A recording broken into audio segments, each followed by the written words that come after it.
terima kasih Bapak Ibu atas kesediaannya menghadiri kegiatan dan seminasi pada hari ini untuk menyelesaikan tugas aksi modul 1.4 budaya positif. Saya akan melakukan penyebaran pemahaman diseminasi kepada rekan guru di SMP Negeri 1 Banjarsari Kabupaten Lebak. Hal-hal yang telah saya pelajari selama saya mengikuti kegiatan pendidikan guru penggerak angkatan 10. Pada budaya positif, kita akan mendapati materi-materi yang pertama perubahan paradigma belajar, lalu disiplin positif, nilai-nilai kebajikan, kebutuhan dasar manusia, motivasi perilaku intrinsik, posisi kontrol guru, keyakinan kelas, segitiga restitusi.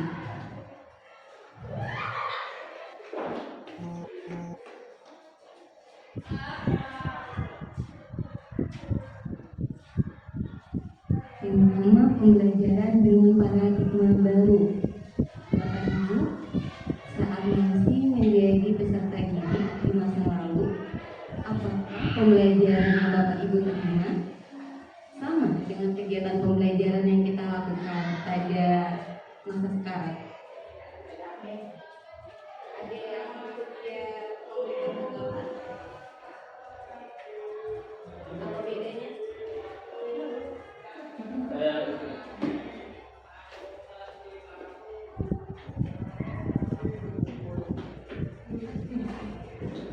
Baik, terima kasih atas waktunya. Jadi terkait proses pembelajaran yang saya terima waktu itu dan saya alhamdulillah pada saat ini menjadi guru, yang saya rasakan perbedaannya ini terkait dengan pemanfaatan penggunaan media pembelajaran.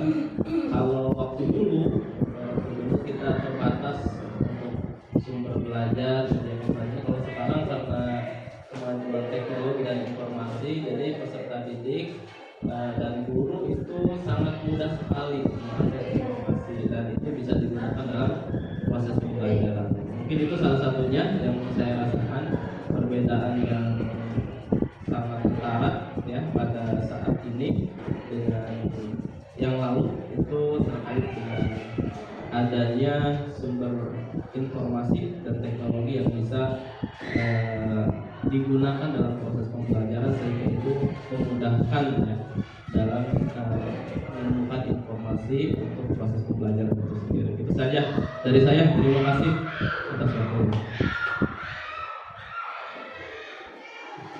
Tangannya untuk Pak Komisi. Ya, terima kasih Pak Komisi atas tanggapannya. Jadi menurut Pak Komisi bahwa kegiatan pembelajaran saat kita masih jadi peserta didik itu di media pembelajaran dan juga sumber informasinya, teknologinya masa sekarang itu sudah sangat dekat sekali ya, seperti itu. Yang anak bisa memegang gawai dan pokoknya kalau digunakan secara bermanfaat, gawai itu akan memiliki dampak yang positif gitu ya. Jadi mengingat-ingat di masa lalu, kalau saya dulu waktu jadi peserta didik, mungkin karena bukan dari kota yang maju gitu ya, jadi gurunya itu memberikan tugas CBSA, catat buku sampai habis seperti itu ya. Padahal bukunya waktu itu beli, kalau saya gitu ya, beli buku paket, bukunya dicatat sampai habis. Jadi untuk kegiatan pembelajaran itu sangat berbeda gitu. Kalau sekarang anak-anak lebih cenderung pembelajarannya berpihak pada siswa, bahwa kegiatan-kegiatan yang tadi itu melibatkan teknologi dan dekat dengan mereka. Jadi bagaimana usaha guru-guru untuk dapat menarik minat peserta didiknya seperti itu.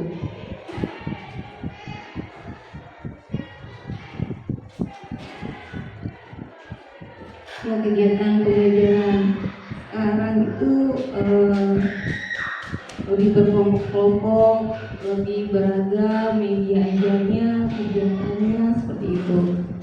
Ini saya punya contoh kegiatan di kelas.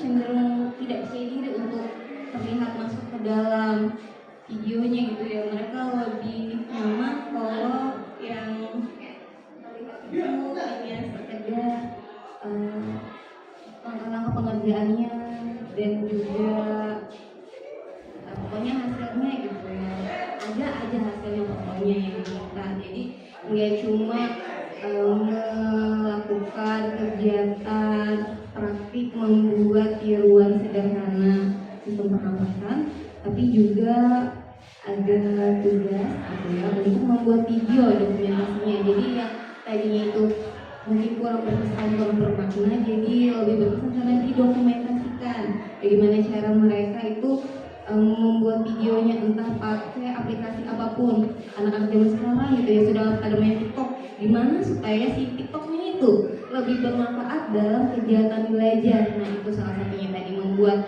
video pendek tentang kegiatan praktik.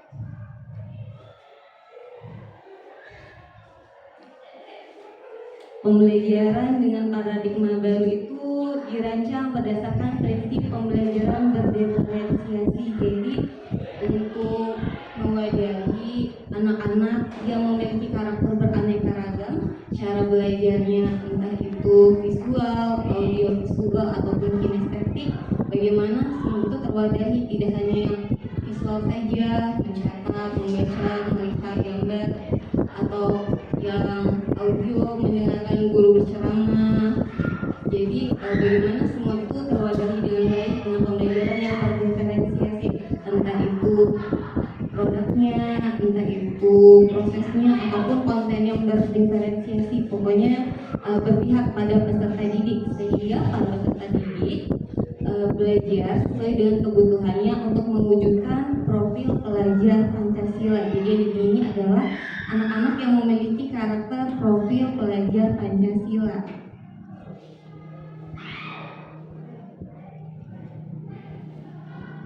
Miskonsepsi tentang teori kontrol, mengendalikan. Yang saya bilang bahwa guru saya itu memberikan saya tugas mencatat buku sampai habis.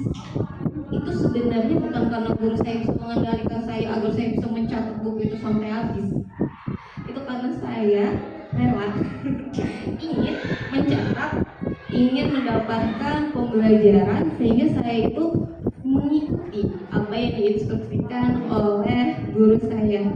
Tapi saya melihat anak sekarang itu kan karena dekat dengan teknologi, karena perkembangan zaman yang sudah tidak sesuai catat buku sampai habis itu ya. Jadi anak-anak itu kalau disuruh mencatat, padahal catatan yang gak banyak, gue udah sudah capek, bu, dari pagi saya sudah nyatat seperti itu. Ya bahwa kita tuh bahwa anak-anak itu bisa mengutarakan gitu, mengutarakan apa yang mereka ingini, apa yang bagi mereka ini tidak berkenan, seperti itu sudah dapat mereka sampaikan. Miskonsepsi tentang teori kontrol ini bahwa kita guru punya ilusi dapat mengontrol murid, bahwa dapat mengendalikan murid. Padahal tidak, guru itu tidak dapat mengendalikan murid. Murid yang mengikuti kegiatan pembelajaran itu karena mereka rela mengikuti kegiatan pembelajaran itu. Lalu ilusi orang dewasa berhak memaksa. Jadi ada pola pikir bahwa orang dewasa itu dapat memaksakan apapun cara berpikir kepada para siswanya. Misalnya dulu ada anak yang nggak sengaja keluar gitu, baju seragamnya nggak rapi, jadi cewer gitu. Nah kan jadi kapok tuh, langsung dimasukkan bajunya jadi rapi seketika, hanya saat itu saja. Tapi saat guru yang menjewer itu tidak ada atau tidak menindak, bisa jadi baju yang tidak rapi itu yang keluar-keluar itu ya tetap saja begitu. Bahwa perlunya apa nih? Kenapa mereka bisa begitu? Padahal tidak bisa dikendalikan gitu ya. Bahwa ilusi penguatan positif itu efektif dan bermanfaat gitu. Penguatan positif, efektif dan bermanfaat. Diceramahi sama kita, nak, tolong bajunya dimasukkan biar rapi, biar kelihatan gantung dan lain sebagainya. Kita paparkan, kita jelaskan bagaimana efektifnya memiliki kepribadian yang baik. Pokoknya kita memberikan penguatan positif, itu pasti efektif dan pasti bermanfaat. Mereka menerima. Itu menurut kita, itu sebenarnya adalah ilusi. Kita tidak bisa memaksakan apa yang menurut kita baik kepada anak. Nah, ini baik loh kalau baju dimasukkan, ini baik, ini rapi, seperti itu. Itu tuh adalah kita sebenarnya yang memaksakan. Tapi bagaimana cara yang memaksakan ini supaya efektif tanpa memaksakan? Ilusi bahwa kritik dan membuat merasa bersalah mampu menguatkan karakter pada anak-anak. Itu ya, bahwa saat kita memberikan kritik kepada anak ataupun kita membuat rasa bersalah saat mereka melakukan pelanggaran atau melakukan kesalahan, bahwa itu dapat mengubah karakter mereka menjadi lebih baik. Itu semua hanya ilusi, bahwa kita sebenarnya tidak dapat mengendalikan apa yang anak-anak kita lakukan. Tapi bagaimana supaya karakter itu terbentuk dengan baik dan bagaimana itu berkesan kepada mereka dan benar-benar efektif. Gitu.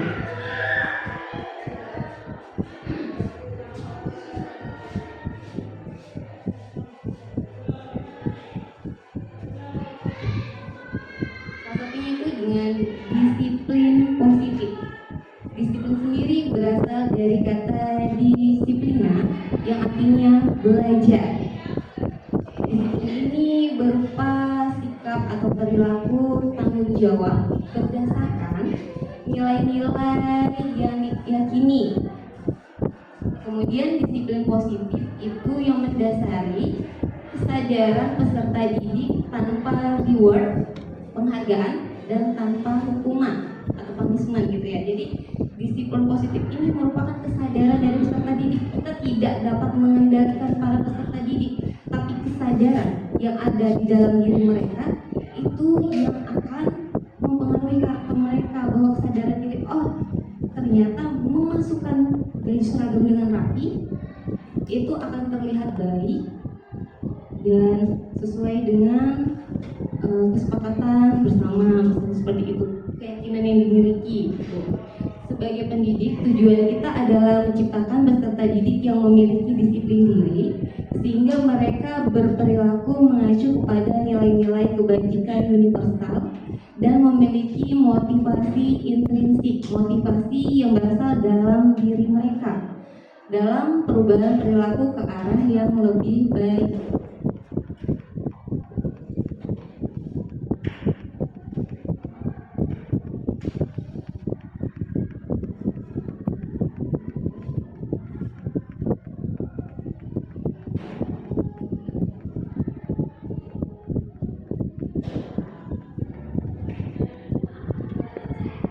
Untuk nilai-nilai kebajikan, di sini ada beberapa nilai-nilai kebajikan instansi atau organisasi. Yang pertama, nilai-nilai kebajikan keterampilan hidup atau life skill, yaitu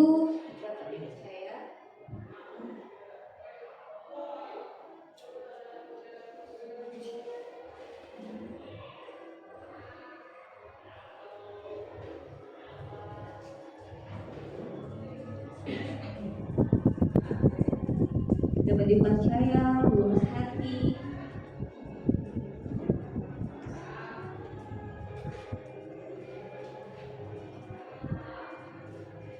tidak merendahkan orang lain dan memberikan yang terbaik dari diri sendiri. Kemudian ada dari Ibu Primary Years Program (IYP), yaitu nilai-nilai kebajikannya toleransi, rasa hormat, integritas, mandiri, menghargai, antusias, empati, keingintahuan, kreativitas, kerjasama, percaya diri, dan komitmen. Di dalam dunia pendidikan yang sekarang ini pada kurikulum Merdeka yang lebih menanamkan karakter profil pelajar Pancasila, nilai-nilai kebajikannya yaitu beriman dan bertakwa kepada Tuhan Yang Maha Esa dan berakhlak mulia, berkebinekaan global, gotong royong, mandiri, kreatif, dan bernalar kritis.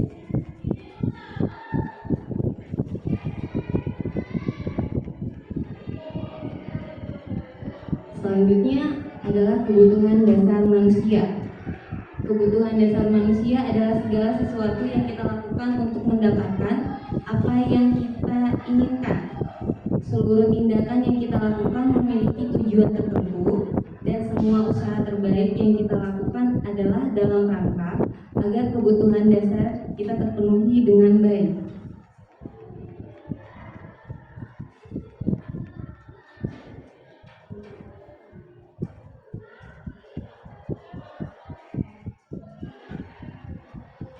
Berikut 5 kebutuhan dasar manusia. Yang pertama adalah bertahan hidup. Jadi kebutuhan dari bertahan hidup ini berupa makanan, pakaian, tempat tinggal, keamanan, dan kesehatan.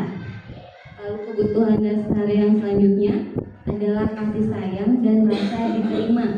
Berupa rasa diterima, rasa dipedulikan, berbagi kerjasama, menjadi bagian dalam kelompok, penerimaan. Ya. Kemudian kebutuhan yang selanjutnya adalah penguasaan, berupa harga diri, keinginan untuk dianggap, memimpin, berprestasi, diakui, dan didengar. Kebutuhan dasar kebebasan, mandiri, memiliki pilihan, mencoba hal baru, mampu mengendalikan arah dirinya. Dan yang terakhir, kebutuhan dasar manusia berupa kesenangan, yaitu bermain, humor, antusiasme, dan rasa senang awal.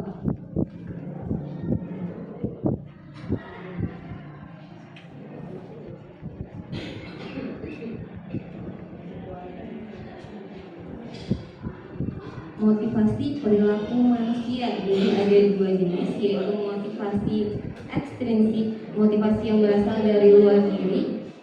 Ini biasanya berupa untuk menghindari ketidaknyamanan atau hukuman. Lalu untuk mendapatkan imbalan atau penghargaan dari orang lain. Kita tidak bisa merubah apa yang sudah ada pada dalam diri anak, apalagi kalau cara didikan orang tua itu memang menerapkan punishment dan reward, ya, hukuman dan penghargaan. Kalau tidak naik kelas gitu, misalnya bagaimana nih cara untuk menghindari tidak naik kelas agar tidak mendapat hukuman, atau nanti kalau ranking naik peringkat seperti itu akan mendapat penghargaan, akan mendapat reward. Jadi perubahan yang terjadi itu bukan berasal dari kesadaran dirinya. Perubahan yang terjadi itu adalah karena dia ingin menghindari dari hukuman atau mendapatkan imbalan. Perubahan seperti itu hanya bersifat sebentar. Saat hal-hal tersebut ternyata tidak bisa dihindari hukumannya atau penghargaannya tidak didapatkan, maka akan menimbulkan kekecewaan. Nah, kekecewaan ini yang bisa jadi mempengaruhi perilaku anak yang tadi itu. Perubahannya sebentar karena terjadi kekecewaan. Bagaimana caranya agar perubahan itu terjadi dalam jangka waktu yang panjang? Maka perilaku perubahan itu harus berdasar dari motivasi intrinsik, motivasi yang ada di dalam dirinya, yaitu untuk menjadi orang yang mereka ingini dan menghargai diri mereka sendiri dengan nilai-nilai yang mereka percaya, dengan nilai-nilai yang mereka yakini, bahwa datang ke sekolah itu bukan supaya tidak naik kelas, terhindar dari tidak naik kelas, atau datang ke sekolah untuk mendapatkan peringkat, bukan seperti itu ya, tapi datang ke sekolah karena memang untuk belajar, untuk menambah wawasan, untuk mendapatkan pengalaman yang berkesan yang nantinya di kemudian hari itu mempengaruhi kehidupan mereka di masa depan, atau bisa diceritakan bahwa dulu saya di sekolah pernah melakukan hal ini, hal itu, seperti itu ya. Jadi kesadaran yang ada di dalam diri para peserta didik.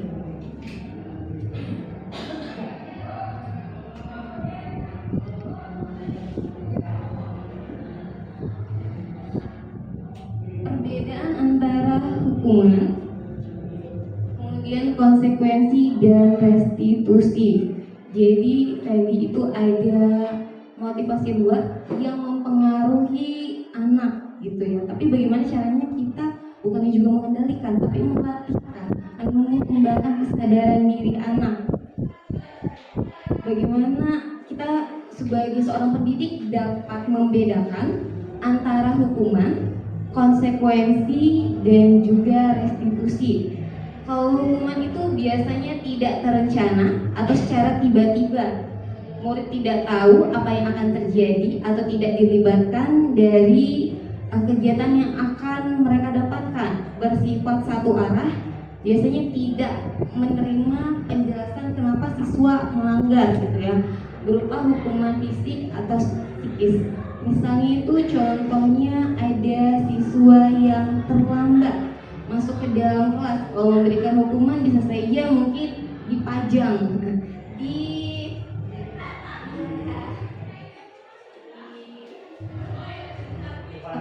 berdiri di depan kelas seperti itu, distrap ya, bahwa itu secara tiba-tiba tidak ada gitu ya di dalam tata tertib sekolah. Saat terlambat gitu, siswa itu akan berdiri di depan kelas selama beberapa saat, entah 10 menit atau beberapa menit gitu ya, tidak ada. Jadi itu secara dadakan, secara yang berdiri sendiri gitu ya. Lalu murid tidak tahu mereka akan berdiri berapa lama karena mereka itu terlambat, bersifat satu arah. Gurunya biasanya tidak mau tahu, wah bahwa kamu telah melanggar, bahwa telah terlambat masuk ke dalam kelas. Dan biasanya itu berupa hukuman fisik atau psikis, bisa berdiri tadi di depan kelas distrap, atau gurunya itu melontarkan kata-kata yang membuat mungkin perasaan siswanya itu menjadi kecewa seperti itu ya. Jadi itu bentuk hukuman. Berbeda dengan konsekuensi, bahwa saat siswa melakukan pelanggaran ada rencana yang telah disepakati sesuai peraturan, murid tetap dibuat nyaman, lalu sikap guru selalu memonitor murid. Jadi konsekuensi ini seperti kesepakatan bersama gitu ya. Jika siswa terlambat masuk kelas, maka apa yang akan mereka dapatkan itu adalah yang dari pihak mereka sendiri. Oh Bu, kalau terlambat misalnya melakukan apa gitu ya, itu dari siswanya seperti itu. Lalu juga dibuat nyaman dari diri mereka sendiri. Kalau melanggar nanti konsekuensinya seperti apa, itu dari para siswanya. Sifat guru selalu memonitor murid, jadi gurunya itu tidak melepaskan begitu saja. Maksudnya tidak membiarkan saat kesepakatan telah disepakati bersama, saat ada yang terlambat guru tidak boleh abai gitu. Misalnya mengiris saat yang dianggap nakal terlambat, konsekuensinya tegas. Tapi saat siswa yang dianggap aku tumben gitu, terlambat gitu, terus tidak diberikan konsekuensi, tidak seperti itu ya, bahwa itu harus setara gitu, sama semuanya.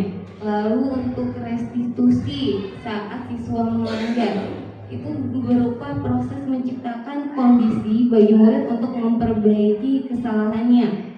Lalu prosesnya itu berjalan kolaboratif, siswa itu dilibatkan dalam proses restitusinya ataupun pihak-pihak luar yang kiranya dapat memperbaiki kesalahan yang dilakukan oleh siswa yang melanggar tersebut.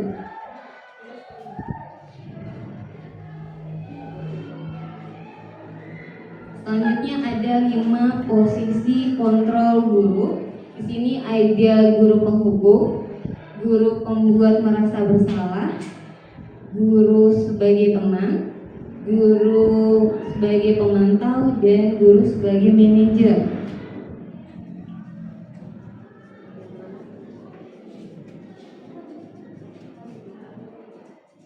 Contoh dari guru penghukum, misalnya kasusnya siswa terlambat datang ke sekolah.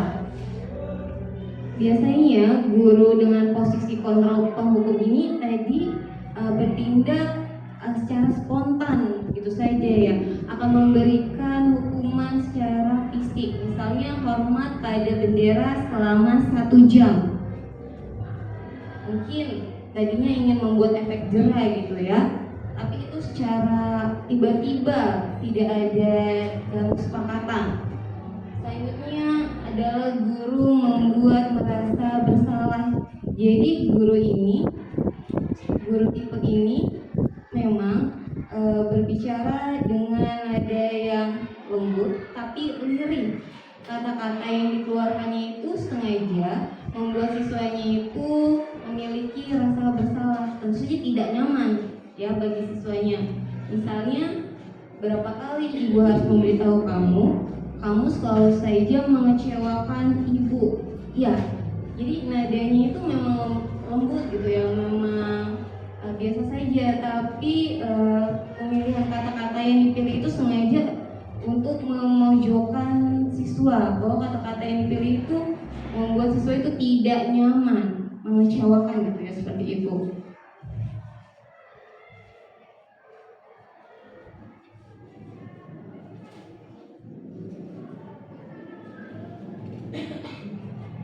Lalu ada posisi kontrol guru sebagai teman. Jadi kasusnya itu siswa yang melanggar, siswa yang terlambat datang ke sekolah.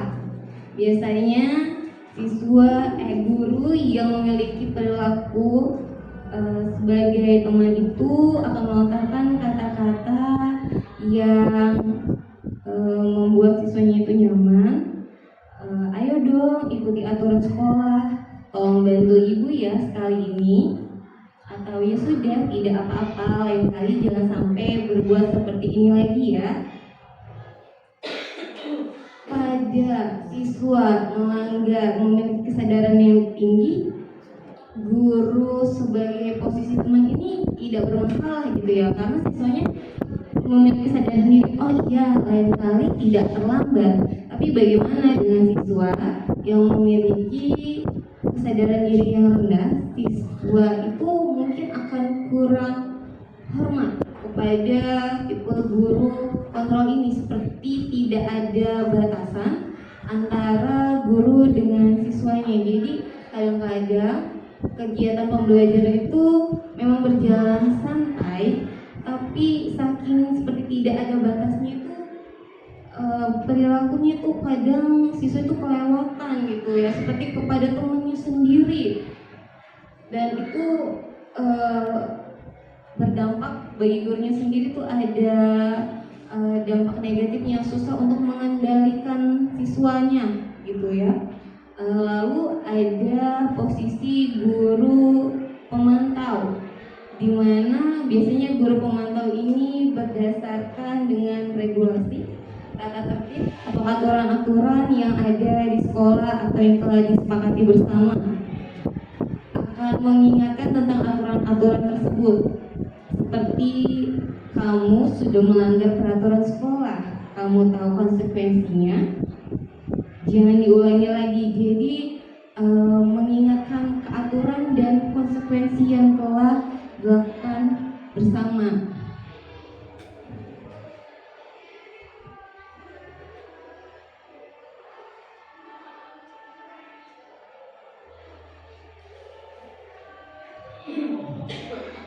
Selanjutnya ada posisi kontrol guru sebagai manajer. Biasanya manajer ini dapat juga berperan sebagai teman, dapat juga berperan sebagai pengawas, peninjau, tapi lebih memberikan kesempatan bagaimana siswa itu untuk memperbaiki kesalahan yang telah dilanggarnya. Bagaimana siswa diberikan kebebasan senyamannya gitu ya untuk memperbaiki kesalahan yang telah dilakukan. Seperti apakah kamu tahu kesalahanmu? Jadi tidak langsung dilabeli bahwa kamu itu salah gitu ya. Tidak ada pelabelan bahwa dia ini seorang pelanggar, bahwa diberikan kesempatan untuk siswa itu menyadari posisinya, oh dia memang telah melanggar gitu. Apakah kamu tahu kesalahanmu? Kira-kira bagaimana kamu perbaiki kesalahanmu? Jadi bagaimana cara dia memperbaiki kesalahan yang telah dia lakukan, itu dibebaskan kepada peserta didik tersebut.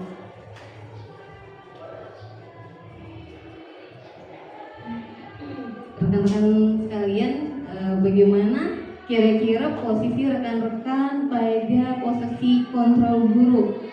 Kira-kira apakah kita adalah guru penghukum, ataukah kita adalah seorang guru yang membuat rasa bersalah, ataukah kita guru teman, atau kita guru pengawas, atau mungkin kita sudah dapat mengelola emosi kita dengan baik sehingga kita itu merupakan guru yang berada di posisi manajer.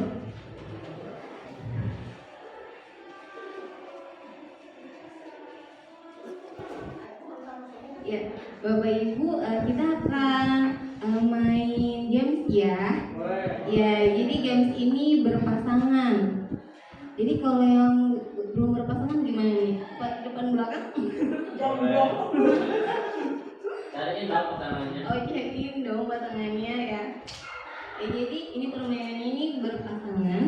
Jadi ada nanti pihak yang menggenggam buat entah itu hal-hal yang berharga apa gitu ya, tapi digenggam kuat gitu. Lalu ada pihak yang bagaimana caranya untuk mendapatkan hal yang digenggam dari pihak yang lainnya.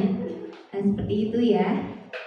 Jadi ini berpasangan. Jadi yang meminta itu boleh memaksa, boleh memohon, boleh merayu, boleh membujuk. Seperti itu. Bisa di Oke. Contohin pasangannya. Bukan sama Payan, contohin. Ya, contohnya saya sama Bu Yani. Enggak, sama Payan dong. Gak mau, saya gitu.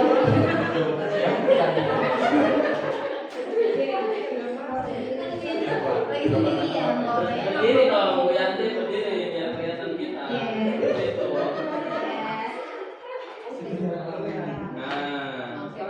Ya, jadi nanti ada yang pihak yang menggenggam buat entah itu kalau harganya apapun gitu ya. Boleh pegang HP-nya pegang.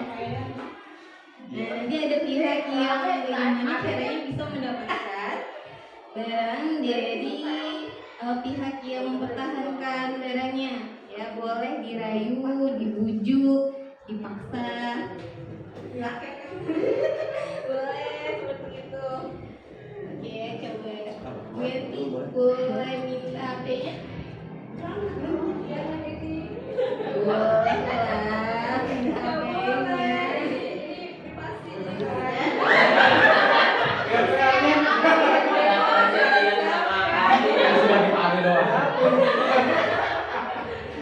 Boleh lah minta dikit.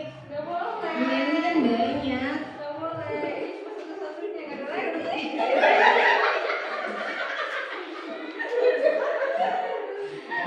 Ya, begitu. Gimana pokoknya caranya kita itu bisa mendapatkan apa yang ada di tangan teman kita gitu, seperti itu. Bisa? Ya. Coba sama saya Yanti dirayunya.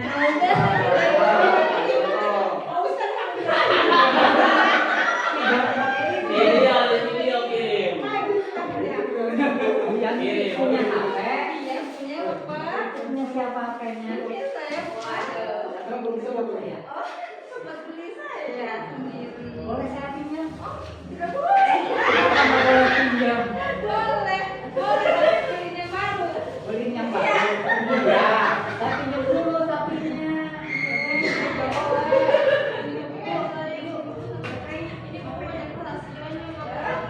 Oh, banyak rahasianya. Kita rahasianya kita bersama kita berdua.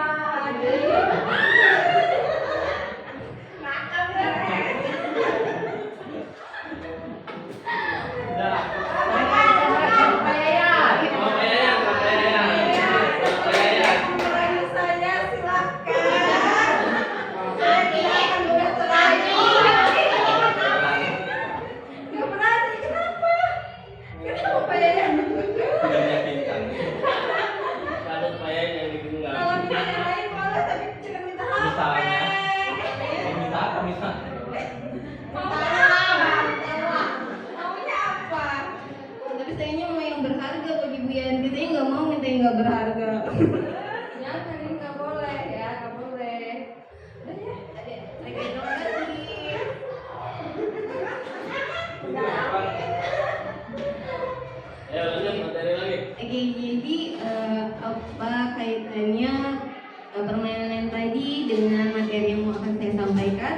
bahwa biasanya hal-hal yang berharga bagi diri kita itu tidak mudah kita berikan kepada orang lain, tidak mudah juga dipengaruhi oleh orang lain. Misalnya seperti prinsip hidup gitu ya. Prinsip hidup kan berharga tuh. Bahwa misalnya saya kalau datang ke sekolah untuk ngajar, misalnya ada orang lain yang memaksa saya, nggak usah lah datang ke sekolah hari ini, seperti itu ya. Apakah kemudian saya akan terpengaruh saat saya merasa itu adalah hal yang berharga bagi saya datang ke sekolah? Saya akan tetap datang ke sekolah, saya tidak akan terpengaruh dari ucapan orang lain, dari rayuan orang lain atau paksaan dari orang lain ya, seperti itu.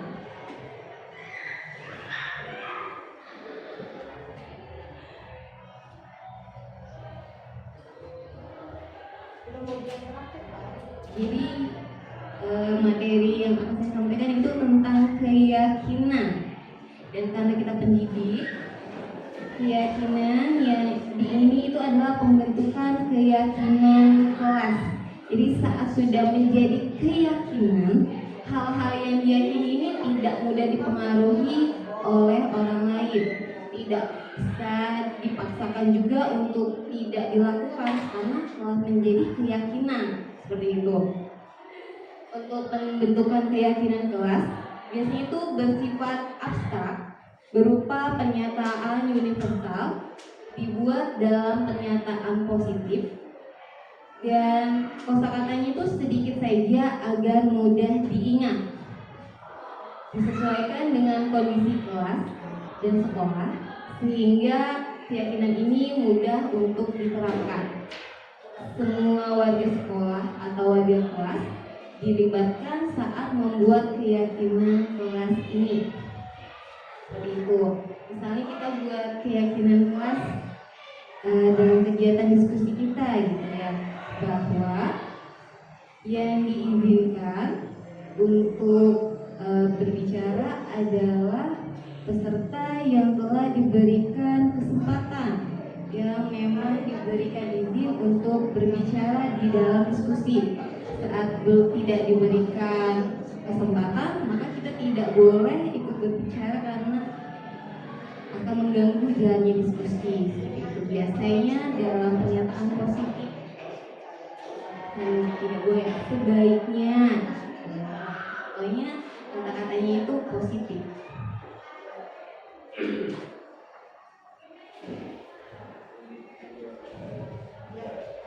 Lalu ada sini segitiga restitusi. Kegiatan ini merupakan kegiatan proses dialog yang dijalankan oleh guru agar dapat menghasilkan murid yang mandiri dan bertanggung jawab. Jadi diharapkannya ada kesadaran diri dari murid tersebut. Yang pertama ada tahapan-tahapan dan segitiga restitusi. Yang pertama itu menstabilkan identitas. Yang kedua, validasi tindakan yang salah. Yang ketiga, menanyakan keyakinan.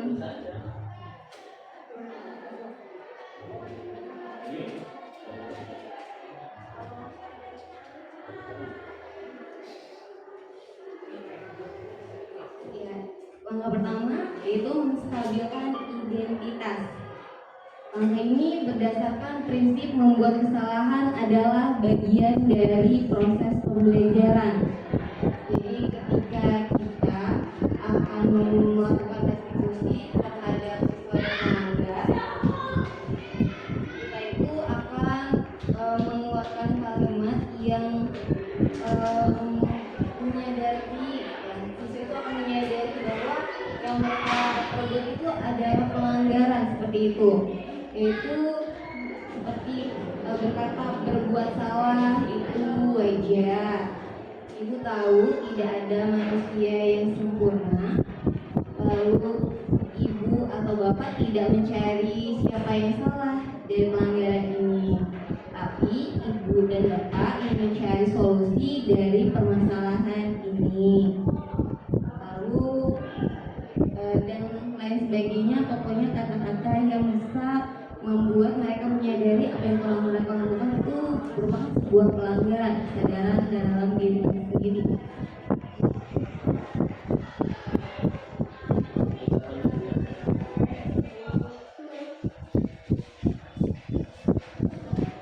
Selanjutnya adalah validasi tindakan yang salah.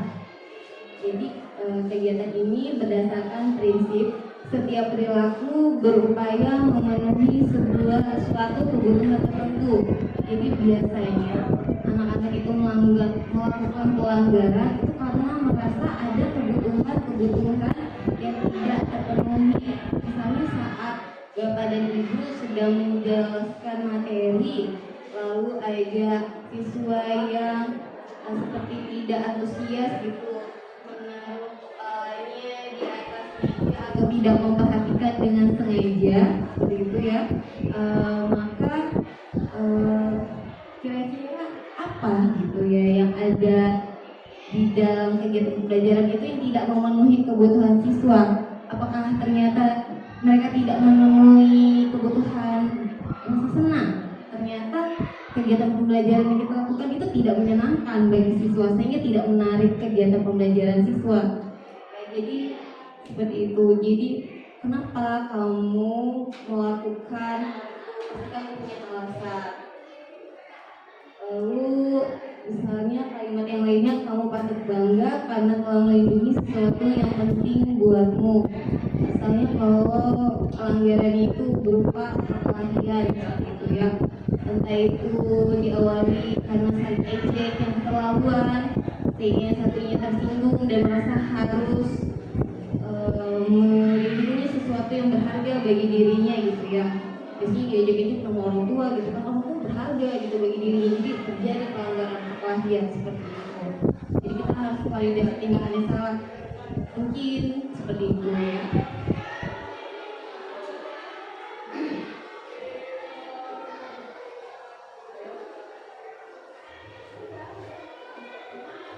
Lalu menanyakan keyakinan, ini langkah ketiga dari segitiga restitusi.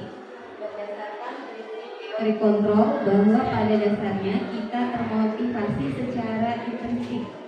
Jadi menyadari dari dalam diri apa keyakinan kelas kita, gitu ya.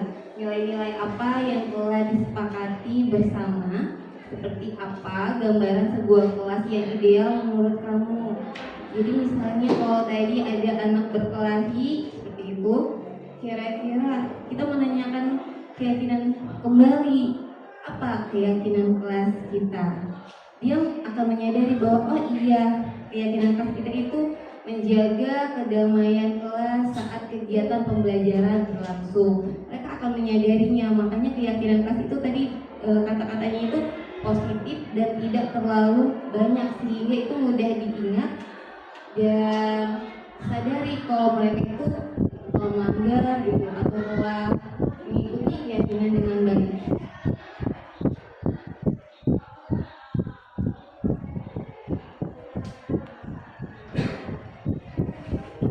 Itu dalam penerapan program disiplin positif, hendaknya guru memiliki standar kepribadian profesional dan sosial yang baik, di mana guru mampu merefleksikan dirinya dalam posisi kontrol saat ini, bagaimana perjalanan dirinya sebagai among atau manajer yang menuntun murid-muridnya menjadi insan yang mandiri, merdeka, dan bertanggung jawab. Oke, Bapak Ibu silakan yang ingin bertanya atau yang menanggapi, silakan. Dari Pak dulu. Bu, bagaimana kalau ada pertanyaan dari hal seperti ini? Misalkan Terima kasih atas kesempatannya pada Bu Handayani. Sangat luar biasa sekali Bu Handayani. Selama kurang lebih 2 bulan sudah bisa menyerap ilmu guru penggerak, dan harapan kami umumnya dan khususnya saya pribadi bisa kolaborasi dengan guru penggerak yang sudah, diantaranya baik Ibu Rini Pakori dengan Pak Ihsan. Kenapa sebabnya? Karena sekolah kita ini adalah sekolah penggerak. Jangan hanya sebatas pintar untuk diri sendiri, tapi kita tidak bisa mencerdaskan daripada anak didik kita. Oleh karena itu kita kolaborasi bagaimana caranya untuk menuangkan dan juga yaitu merefleksikan di dalam kehidupan kita pembelajaran di SMP 1 Banjarsari. Itu ya. Yang selanjutnya terkait dengan paradigma baru atau kalau sekarang itu kurikulum merdeka gitu ya, formal. Tentu ini hal yang baru bagi kita, tapi ada hal yang positif juga bagi kurikulum yang lama, seperti misalkan apa yang disampaikan oleh Ibu Handayani bahwasanya mayoritas itu di tingkatan SMP atau MTS laki-laki itu kurang aktif. Memang betul Bu. Ya. Kenapa? Karena setelah kita analisa, karena itu masanya masa puber dan semuanya memang hampir rata seperti itu. Jauh apabila dibandingkan dengan perempuan yang aktif. Lihat saja kalau di tugas upacara kan perempuan, yang pintar di kelas semuanya rata-rata perempuan. Nanti kalau udah menginjak usia 16 ke sana itu baru laki-laki pun yaitu berperan seperti itu ya. Itu mungkin masa-masanya. Itu hal yang positif ya. Yang selanjutnya itu kurikulum yang lama yang sudah kita pernah ajarkan ataupun sudah pernah kita arungi bersama di SD ataupun di SMP, sebab tidak mungkin kita sarjana atau mengajar kalau memang belum pernah di SD, dengan sistem yaitu mencatat ya Bu ya, mencatat atau CBSA lah, cara belajar siswa aktif, diberi catatan ke guru. Memang sekarang juga emang tidak bisa menafikan, masih banyak seperti itu. Bahkan kita pun kalau malas, daripada anak ribut dikasih tugas yaitu catatan, mungkin masih ada sekarang. Tapi itu pun ada hal positifnya Bu. Hal positifnya seperti ini Bu. Kalau dulu itu tulisan siswa itu bagus-bagus Bu, tulisannya bagus-bagus ya, bahkan bisa menyaingi gurunya lah begitu ya. Sudah bisa kita rasakan tulisan kita kebaca oleh orang lain karena kita sering menulis seperti itu, karena rajin kita untuk menulis. Nah kalau sekarang jangankan yang perempuan dan jangankan yang laki-laki, yang perempuan pun sekarang tulisannya mohon maaf saja itu jarang sekali. Ya, dari kelas misalkan 9A sampai G itu tulisannya itu ya kurang bagus gitu ya. Kenapa sebabnya? Mungkin karena sekarang zamannya ya Bu, zamannya banyak nulis di HP Bu. Bahkan mungkin Ibu Dewi pun itu berpacaran pakai surat, ya kan? Karena nggak ada HP, pakai surat. Kira-kira nggak bakalan bisa membaca. Bahkan kita beli kertasnya dulu ya, kertasnya dibuang, bikin lagi, gitu ya, seperti itu. Nah itu hal yang positif tentunya.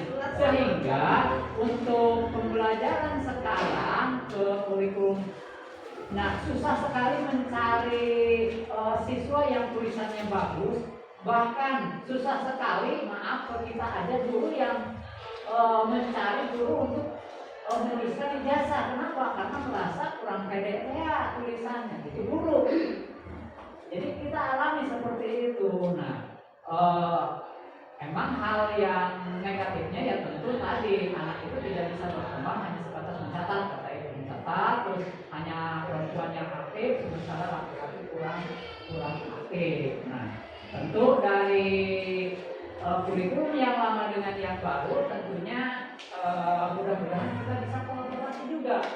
Artinya tidak membuangkan kurikulum yang lama, kalau memang ada yang positif diambil gitu ya. Terus yang baru pun begitu pula kita ambil ilmu seratnya dan kita tuangkan yaitu di pembelajaran kelas-kelas agar anak itu bisa meresap ilmu yang kita dapat. Dan tumpuan bagi siswa dulu itu guru dijadikan seperti ini dulu.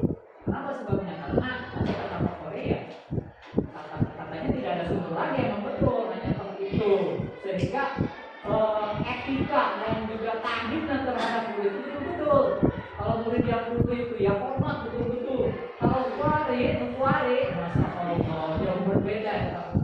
Murid tak guru, sehingga mungkin ilmunya pun ya kurang besar dari siswa karena pertanyaan itu kurang. Nah, mudah-mudahan dengan kurikulum yang baru, yaitu paradigma baru dengan kurikulum yang lama, kita bisa kolaborasi dan memajukan.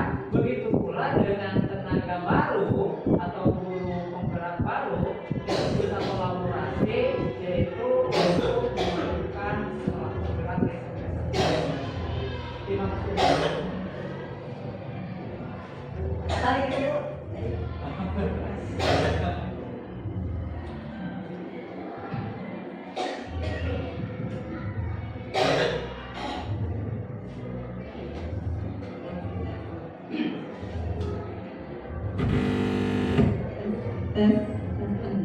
Terima kasih Bapak.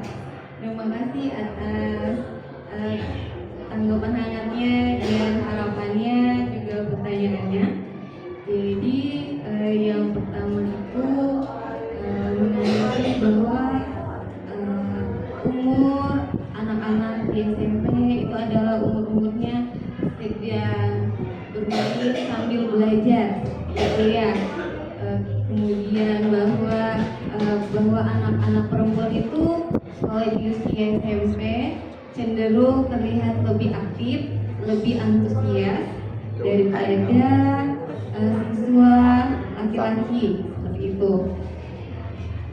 Saya tanggapi, menurut saya mungkin siswa laki-laki dan siswa perempuan pada usia-usia sekolah menengah ini atau MTS seperti itu memang dalam usia-usia remaja, memang usia-usia pubertasnya seperti itu ya. Tapi tidak menutup kemungkinan bahwa sebenarnya jika anak laki-laki itu mendapatkan kesempatan atau terwadahi dengan baik, minatnya dapat dicuri, tidak menutup kemungkinan bahwa anak laki itu juga akan sama baiknya aktif di kelas seperti anak perempuan atau sama antusiasnya seperti anak-anak perempuan, siswa-siswa perempuan. Saya pernah mendengar bahwa tidak ada siswa yang bodoh, tapi yang ada bahwa siswa itu belum ketemu gurunya. Iya, guru yang tepat, ya, belum menemui guru yang tepat. Jadi bagaimana kalau ternyata apa yang kita lakukan sebagai guru itu belum dapat menarik minat para siswanya, siswa laki-lakinya seperti itu. Ternyata hanya bisa selama ini mewadahi siswa-siswa perempuan, ternyata yang laki-laki itu tidak tersalurkan dengan baik. Jadi sehingga mereka itu di kegiatan pembelajaran itu kurang antusias, kurang aktif karena kegiatan-kegiatannya itu ternyata tidak memfasilitasi mereka, kurang mewadahi siswa laki-laki itu. Bahwa ya itu tadi, usia-usia ini usia-usia bermain sambil belajar. Jadi saat kita ingin mereka aktif, siswa-siswa laki-laki itu aktif, kegiatan pembelajaran yang dirancang bisa jadi adalah kegiatan yang terasa juga sedang bermain gitu, agar menyenangkan, agar mereka tertarik, agar mereka juga aktif seperti siswa perempuan. Jadi setara gitu ya, gender gak ada perempuan lebih baik atau laki-laki lebih baik, bahwa semuanya itu setara gendernya, laki-laki dan perempuan itu ada kesetaraan yang sama. Mungkin saja belum terfasilitasi, belum terwadahi dengan baik. Kita belum menemukan cara atau strategi yang tepat untuk membuat mereka itu tertarik, membuat mereka itu aktif di kegiatan pembelajaran kita seperti itu.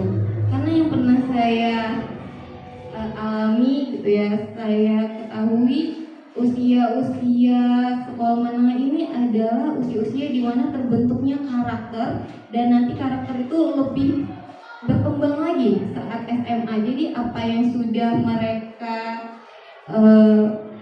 ukir di umur mereka SMP itu jarang sekali bisa dirubah saat mereka ada di sekolah menengah atas, karena itu sudah menjadi karakter. Apalagi umur 15 tahun lebih itu kadang-kadang suara orang tua itu sudah tidak kedengaran, yang terdengar itu malah suara temannya. Jadi mereka itu kurang bisa mendengarkan orang yang lebih tua. Jadi mereka lebih percaya kalau mereka itu ngobrol dengan temannya, padahal sama sarua gitu kemampuannya, tapi lebih percaya sama temennya. Kok bisa jadi karena ada kekecewaan, karena apa yang mereka dapatkan. Makanya di umur-umur ini peran kita penting, peran guru SMP itu penting.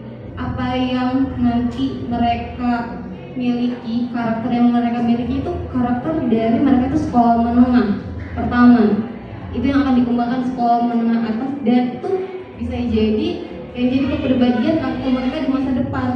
Saat SMP itu pendiam, bisa jadi terus menerus di SMA dia diam, menjadi anggota masyarakat setelah dia dewasa dia juga pendiam seperti dia saat SMP. Padahal waktu SD-nya ceria, tapi mungkin ada kekecewaan yang didapati atau ada hal-hal yang tidak terduga yang dia alami sehingga dia terjadi perubahan karakter seperti itu. Tapi itu karakter di SMP itu terbawa saat di tingkat SMA, derajat SMK, terbawa di saat usia dewasa seperti itu. Jadi bagaimana peran kita yang penting ini bukan jadi jembatan yang runtuh. Waktu dulu SD-nya cerdas, waktu dulu SD-nya dia